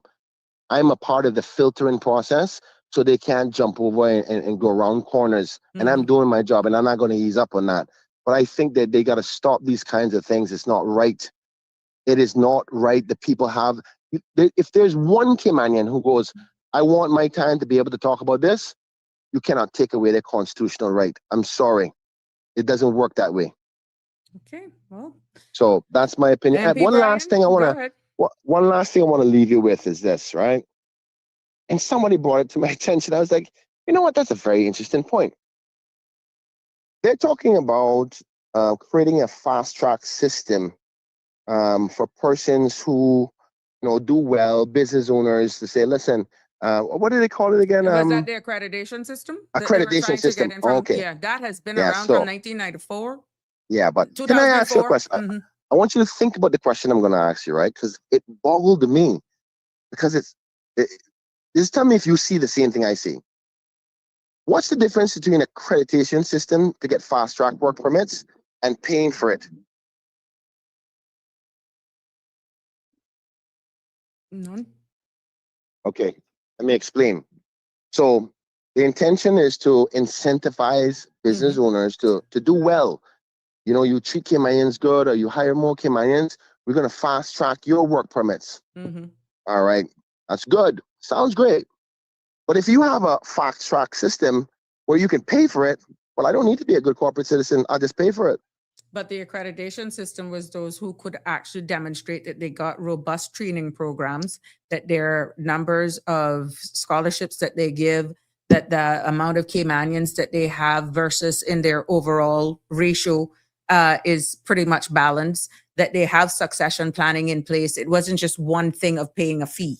It was a number of things that back in the 90s when I was in immigration and Mr. Manderson was still actually chief immigration officer, that was the envision. I can remember Ms. Sherry Bodden being one behind that as well, just trying to roll out this accreditation system. But for some reason, it never got off the ground. Well, I mean, bear in mind now, and I'm not saying that an accreditation system isn't a good thing. That's not what I'm saying. I get you. But I said it wasn't just in isolation of paying a fee, you getting this and getting that. It was what was originally put forward would have been a total package that they brought balance. They even looked at the amount of nationality that you had in the organization, but it played special attention to upward mobility of Caymanians, training, what is the and that sort of stuff. What is the benefit you get for all of those things as a business owner? The benefit is that you wouldn't have, because of you demonstrating that you're doing all of these good things, you would have demonstrated good corporate citizen and practice, that the mere fact that you're actually applying for a work permit, it means that that position is either short in supply or there's definitely nobody here with the skill set in order to fill the role. In other words, you only come to immigration if it's a dire need for a work permit, because you have all the other things in place. Then that's really I agree with you, but what is the benefit for it? Because what you're saying is a fast track system for accredited employers. Your benefit is you don't have to wait in the line. You can go to the front of the line because you're a good corporate citizen. And I'm saying to you, if you have a fast track system that you can pay for, what's the difference? Because I don't have to be a corporate citizen. I can just pay for the fast track system. You see what I'm saying?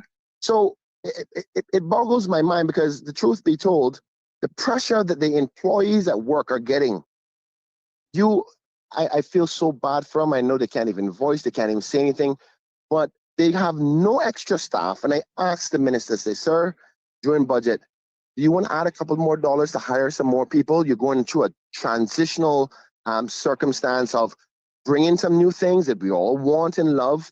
The new members in your staff need to understand how this works. You need to train them. They're currently backed up by thousands of applications right now, but they won't tell anybody that.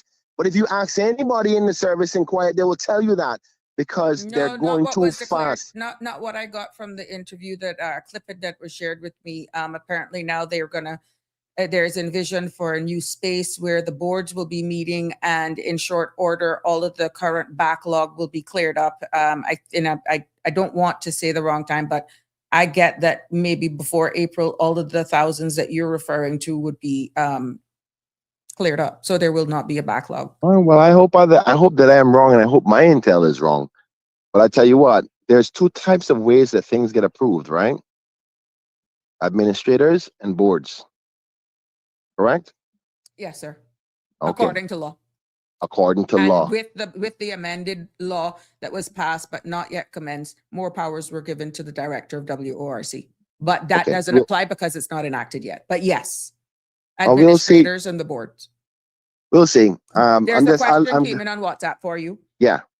And I quote, "Good evening, Honorable Kenneth Bryan. Can I ask you for your perspective on returning to a system where Caymanian status is granted primarily by descent and making status acquired through marriage and non-transferable, we are now a minority in our own country.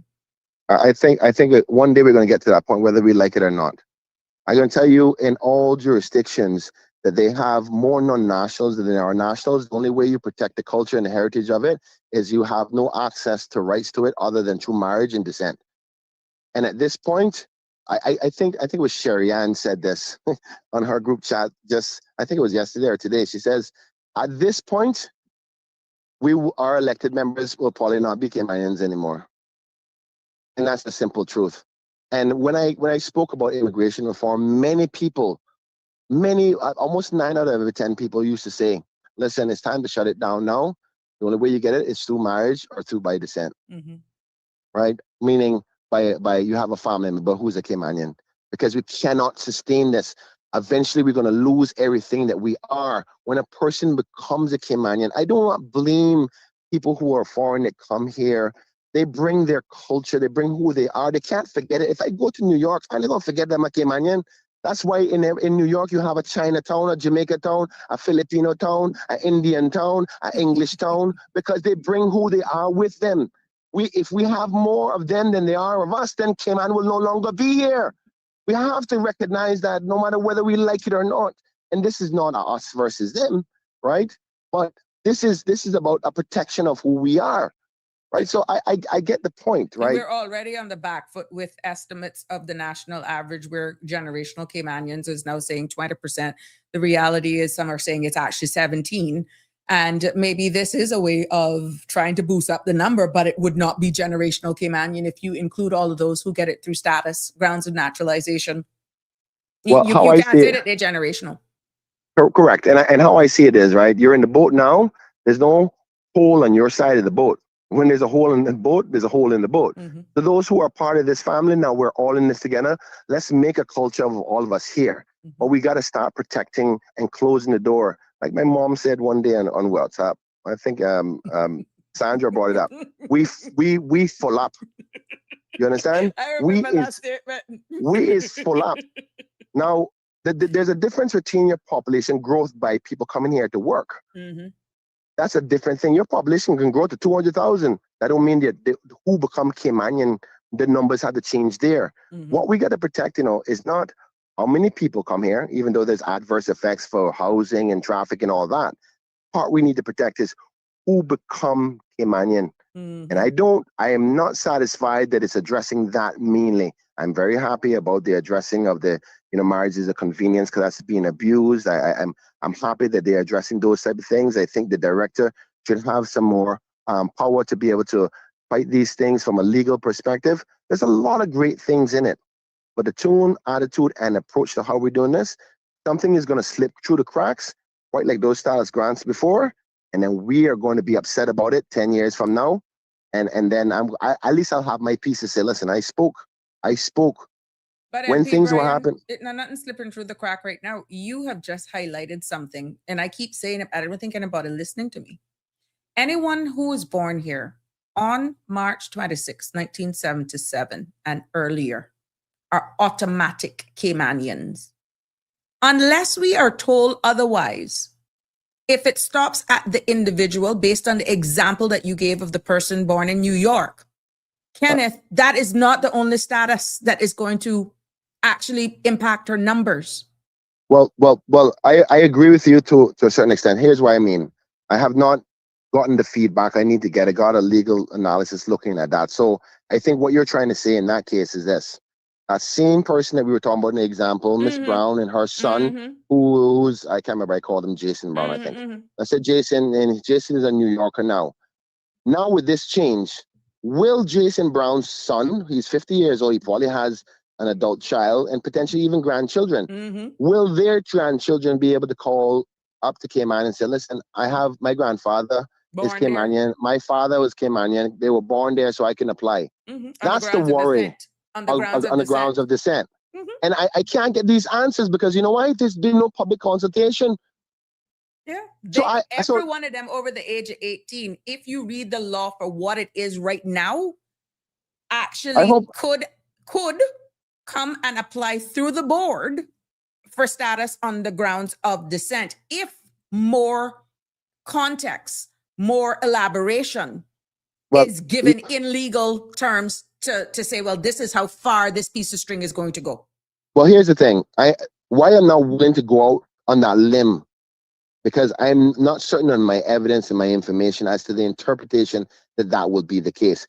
What my natural reaction is, based on other pieces of legislation and immigration, is that's what normally happens. Once you have a descendant who is Caymanian, or a parent or grandparent, according to right now, you can apply and say, I'm a descendant of a Caymanian. Correct. So these persons who were born here automatically, whether they continue to live here or not, and I want to make this distinction, because there are many Caymanians, many people who born in Cayman and lived there for all their life, and we probably went to school with them. But I remember one day I was going to, I must have been about 21, and one of my closest friends started crying to me. He said, boy, can I go home? I said, what do you mean you gotta go home? He said, yeah, boy, they're telling me I gotta go back to Jamaica. And now he didn't say that Jamaican accent, because I didn't even know his parents were Jamaican. Right. But they've lived their life all the time here in Cayman, and I'm asking the question, those people are not the people I'm concerned about. Those are the people I think should get the right. I'm talking about the ones who did not commit, did not invest, did not build upon what our forefathers built upon together in this boat and rowed to this destination that we're at now. Do you think they should have the right to be Caymanian? I don't think so, and I don't think we should be supporting automatically giving it to them. Now, if you can show that you continue to be a resident in Cayman, continue to contribute to this country, then I would support that. But can we get the clarity to that? No. You know why? Because they haven't done public consultation, because they've waived the right under the fact that this is urgent. I know what is urgent. It's urgent to get clarity to that, so my people can know what you're going to go down to Parliament to pass. Sabrina, I gave you enough for today. May the good Lord bless your listeners and everybody in Cayman. Have a wonderful weekend. I love you all. I will continue to fight as my heart tells me to do in Parliament. I hope everybody tunes in on Wednesday, Thursday, and Friday next week for the Parliament sitting. You take care, darling. Thank you, MP Brian. All right, bye-bye. Thank you. Bye-bye.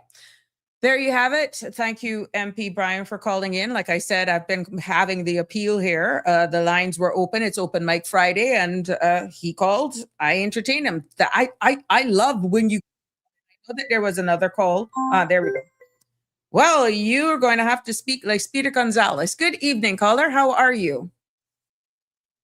Good evening, Sabrina, and good evening to the Honorable Kenneth Bryan, who has just left. But I was listening for quite a while. I didn't catch him from the very beginning, but I think I might have caught him maybe from 40 minutes or, before, It was recapping, but from different perspectives, still coming around to the same thing. So you caught him exactly, probably on a repeat. Okay, yeah, because I was like half asleep, and from different perspectives, we were just recapping it, giving it from a different angle, and yeah. Oh, I see. Yeah, because I was like half asleep when I got up. I wasn't even quite sure whether he was in a dream or he was actually talking. But you know what? And I deliberately decided to call about this time because I wanted to ensure, first of all, that let the two MPs talk. Let's learn something first, huh? So, but let me say this: the Honorable Kenneth Bryan, on a personal note, is probably the one. I respect all the other 19 members. They consult with their constituencies, but he's probably right at the top of the list in terms of his desire to engage with the public through the shows. And I get the impression also on the ground, okay? And even from what he has just said just today, some of the issues I issues myself had thought about, but there's quite a few things I've also learned as a result. So first of all, I wanted to pay him that compliment. But about the whole bill again, it has been done in a sloppy way, and I agree with him. By the way, what he said today, I agree with everything, 100%, what I heard. It is, first of all, it's a sloppy way to do things. You started off, first of all, when you came in, you said this is the government now. When they came in April, I think it was, we are going to do this within the first 100 days, and this is very important. They started campaigning initially, not so much talking about immigration, but just about everybody in the end was talking about immigration. We want to do this and we want to do that. What have they done when they come in? First of all, I think it didn't need 8 months to do this because some of this work had already been done. Mm-hmm. That is point number one. And then now that they have done it, they've done it in a sloppy way. You see, once you write legislation, and then too soon after that, you start making changes, it is because you didn't do a good enough job from the very beginning. Because not only have they come with this new bill now, they have also said, well, now we are going to have to move the date. And then they decided we haven't grandfathered enough people. We want now to grandfather in some more. And the point that I picked up from Kenneth, and I think you sort of like raised that same issue. This issue about status for people using March the 26th, 1977 And earlier. as a cutoff point. And earlier. Yeah, and earlier. Yeah, that they are automatically Caymanians. That hasn't been sufficiently explained. I agree with him. It hasn't been sufficiently explained because maybe you are thinking of one or two people who maybe it hasn't worked very well with them. You are now saying everybody born before that date, but have you told us whether it will apply to their spouses, their children? And as he pointed out just before he signed off, is this really intended to cover somebody who is born in Cayman and then goes to New York when they're 4 years old and they've never been back in Cayman? Then when they come back to Cayman, they've got a wife and children, and are they all going to be grandfathered in? Now, in the way it is Not written probably at the moment, grandfathered in, but would be entitled to make an application. oh yeah, exactly. So Yeah, it's a they are benefit. not being grandfathered. Mm-hmm. Yeah, because you are saying those are essentially like they're more or less Caymanians by right. Okay.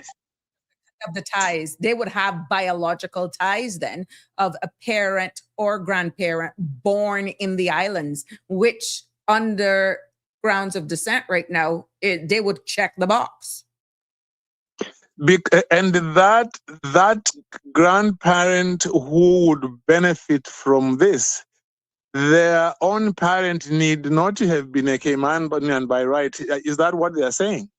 In other words, if I'm just born in Cayman before that date, if I was a person from, I don't know, from St. Lucia, and my parents were working in Cayman before that date, and I was born in Cayman. Even if they are not Caymanians by descent, they were not born in Cayman, do I also become automatically Caymanian?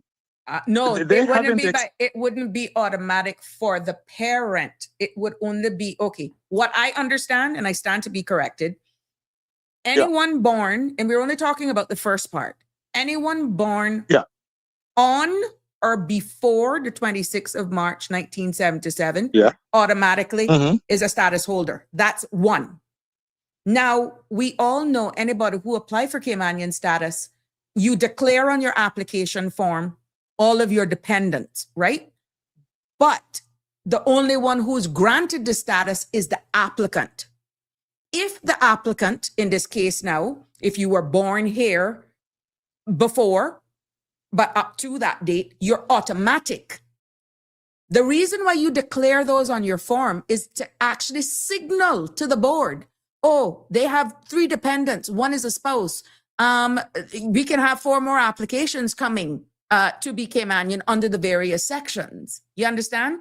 So even though we're saying, let's say they've done their research and they've checked the records and there were 2,000 persons born here on the 26th of March, between the dates, I don't know how far back they went, but there's approximately 2,000 people.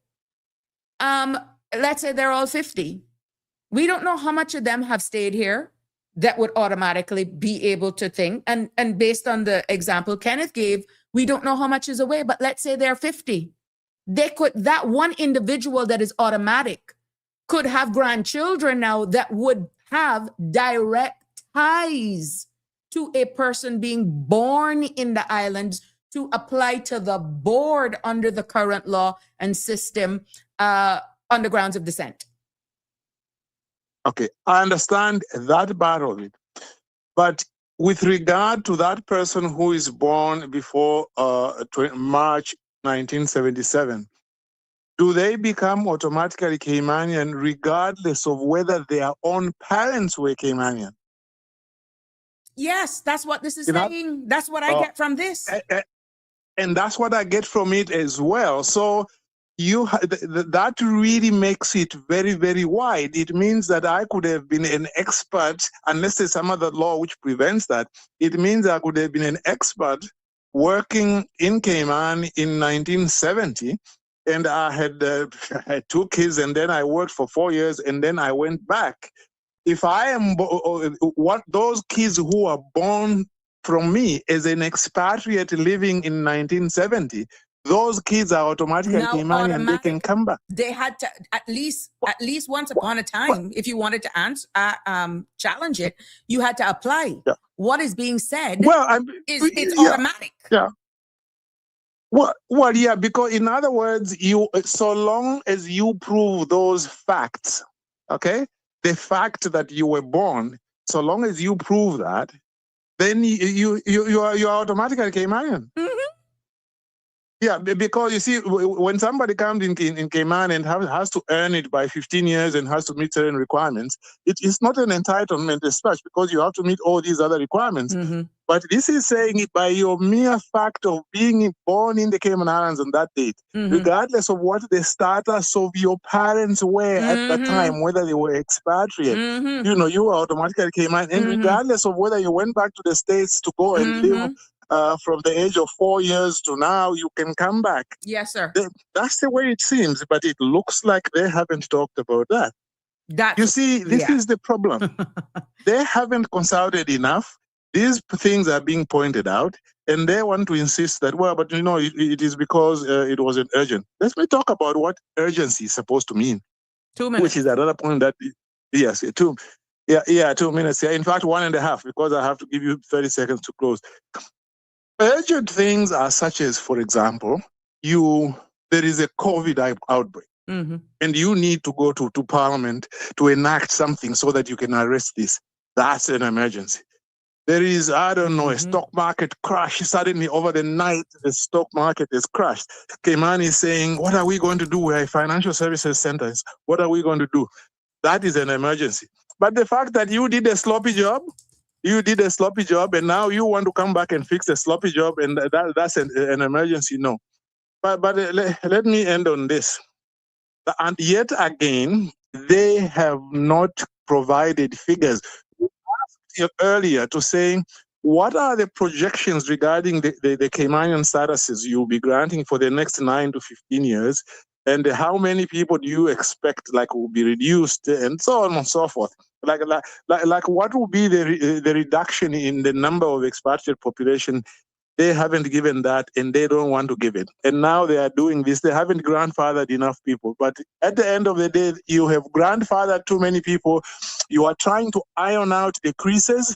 You have not changed the fabric. The fabric remains dirty. Until you change the fabric, the heritage of Cayman is going to go down the drain. I'm sorry to say. But I'll pick you up with this issue next week again. I'll let you go now. Definitely bring up some of the laws again and probably do a recap on Monday since they're going to Parliament on Wednesday. But yes, thank you so much for weighing in. Appreciate it. Thanks very much. Cheers. Bye. Yes, bye-bye. Yes, we're coming to an end of Sabrina Speaks here on this Friday as we head on into the weekend, and there's a lot to actually ponder and to think of. Marlon Stevens says, thank you, Sir Brian. Dean is saying, the real question is, what is the reason for boom rushing this bill? Denver says, that's why our government should be starting from ground up and wouldn't be sloppy creating laws. Feet on the ground, learning and listening to the people. They would be guided much better with implementing new laws. And before that, he says, yes, and that's a major problem we have. Every foreign national bringing brother, sister, cousins, mother, and father and grouping together, bringing their bad behavior and trying to change things here, not being thankful for the opportunity for themselves and adopting to Cayman's way of life. Not saying forget about their religion, culture, and not celebrate their celebrations amongst themselves privately, not in our public. There we go. It has brought me to the end of today's episode of Sabrina Speaks, and I do not want to actually clip into any other scheduled program, but I got to remind you that at 10 o'clock tonight, remember Real Talk, Love and Lies, open relation on open season is the question. Open relationships or open season? Yes. So make sure you tune in for that conversation, and I will see you all on Monday. Please be safe. Love you lots. God bless. Take care. That's a wrap for today's edition of Sabrina Speaks. Thank you for tuning in and for being part of the conversation. Remember, the dialogue doesn't stop here. Stay engaged, stay informed, and most importantly, stay empowered. We'll be back tomorrow at 5 p.m., same time, same place, right here on CMR TV and radio, where your voice matters and your truth is heard. Until then, K-Man, take care of yourself and each other. That's it for today's edition of Sabrina Speaks, where your voice matters, your story counts, and your truth is always welcome. Join us weekdays from 5 until 6:30 p.m. right here on CMR TV as we dive into the topics that matter most to you. Catch the show live or on demand at cmrtv.com. And don't forget to follow us on Facebook, YouTube, and Instagram so you never miss a moment. Until next time, stay informed, stay engaged, and always speak your truth.